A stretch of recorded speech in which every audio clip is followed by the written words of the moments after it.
everyone, myself Alisha Bawa, and my today's topic of discussion is a case analysis of a famous case, that is KM Nanavati versus State of Maharashtra.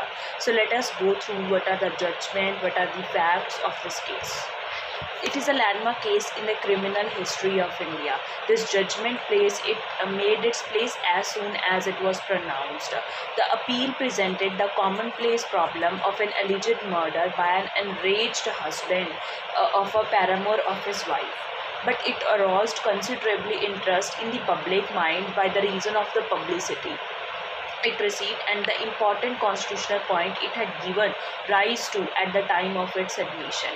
Now, unprecedented Indian attention and abolition of the jury trials are few reasons which got this case the limelight in those times.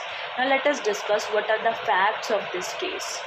The accused Nanavati at the time of the alleged murder was the second in command of the naval ship Mysore. He married Sylvia in 1949 and had 3 children.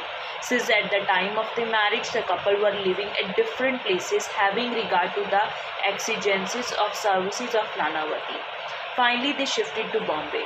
In the same city, the deceased Ahuja was doing business in the automobiles, and in the year 1956, Agnik, who was a common friend of Nanavati's and Ahuja's, introduced Ahuja's and his sister to the Nanavatis. Ahuja was unmarried and was about 34 years of age at the time of his death. Nanavati, a naval officer, was frequently going away from Bombay in his ship, leaving his wife and children in Bombay. Gradually, friendship developed between Ahuja and Sylvia, the wife of Nanavati, which culminated an illicit intimacy between them. On April 27, 1959, Sylvia confessed to Nanavati of her alleged intimacy with Ahuja.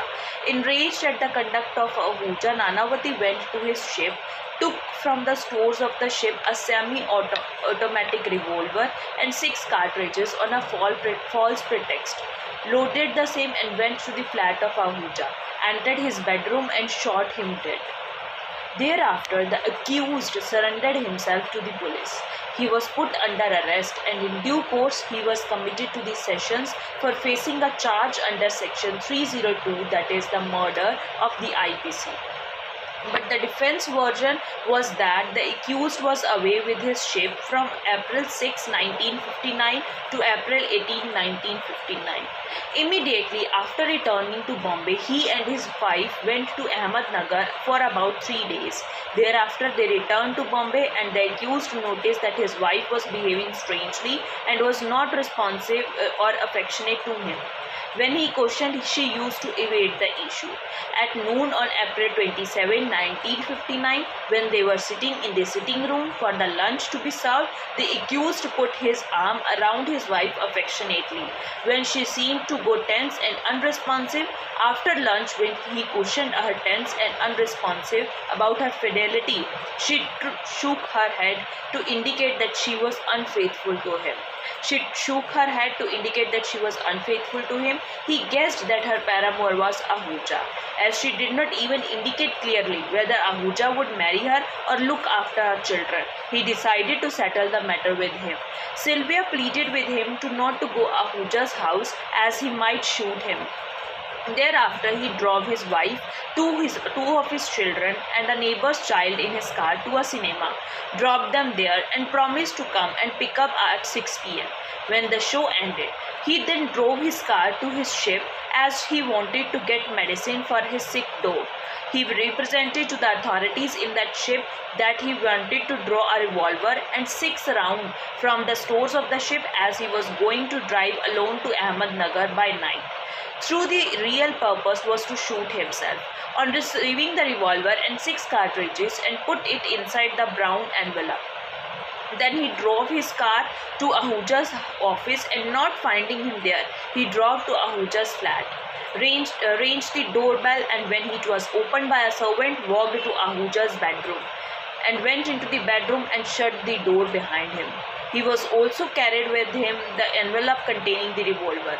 The accused saved the deceased inside the bedroom, called him a filthy swine, and asked him whether he would marry Sylvia and look after the children. The deceased retorted, "Am I to marry every woman I sleep with?"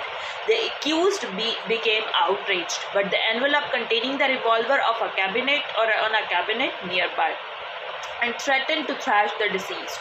The deceased made a sudden move to grasp at the envelope when the accused wiped out his revolver and told him to get back. A struggle ensued between the two, and during the struggle, 2 shots went off accidentally and hit Ahuja, resulting in his death. After the shooting, the accused went back to his car and drove it to the police station, where he surrendered himself.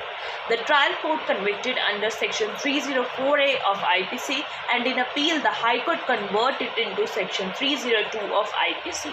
So the accused made an appeal before the Supreme Court, and at the same time, he made an application to the governor under Article 161. Now let us discuss what was the judgment given in this case. The deceased seduced the wife of the accused. She had confessed to him of her intimacy with the deceased. It was natural that the accused was enraged at the conduct of the deceased and had therefore sufficient motive to do away with the deceased. He deliberately secured the revolver on a false pretext from the ship and drove to the flat of Ahuja, entered his bedroom unceremoniously with a loaded revolver in hand, and in about few seconds thereafter came out with the revolver in his hand. The deceased was found dead in his bathroom with the bullet injuries on his body. It is not disputed that the bullet that caused injuries to Ahuja emanated from the revolver that was in the hand of the accused. After the shooting till his trial in the Sessions Court, he did not tell anybody that he shot the deceased by accident. Indeed, he confessed his guilt to the Chaukidar Puran Singh and practically admitted the same to his colleague Samuel. His description of the struggle in the bathroom is highly artificial and is devoid of all necessary particulars. The injuries found on the body of the deceased are consistent with the intentional shooting, and the main injuries are wholly inconsistent with the accidental shooting when the victim and assailant were in close grips. Now, the other circumstances brought out in the evidence also established that there could not have been any fight or struggle between the accused and the deceased. The court held that the conduct of the accused clearly shows that the murder was deliberate and calculative one, and the facts of the case do not attract the provisions of exceptions 1 of Section 300 of IPC. As the accused also failed to bring the case under general exception of IPC by adducing evidence, in result the conviction of the accused under Section 302 of IPC and sentenced him of imprisonment of life.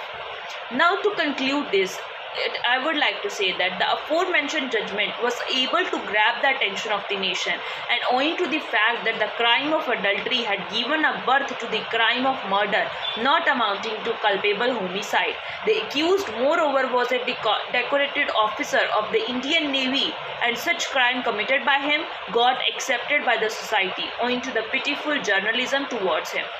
The burden of proof upon the prosecution was released by establishing the facts to utmost clarity, which is indeed an essential in the process of adjudication.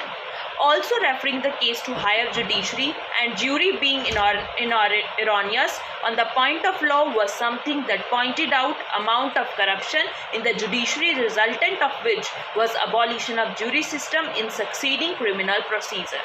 Thank you.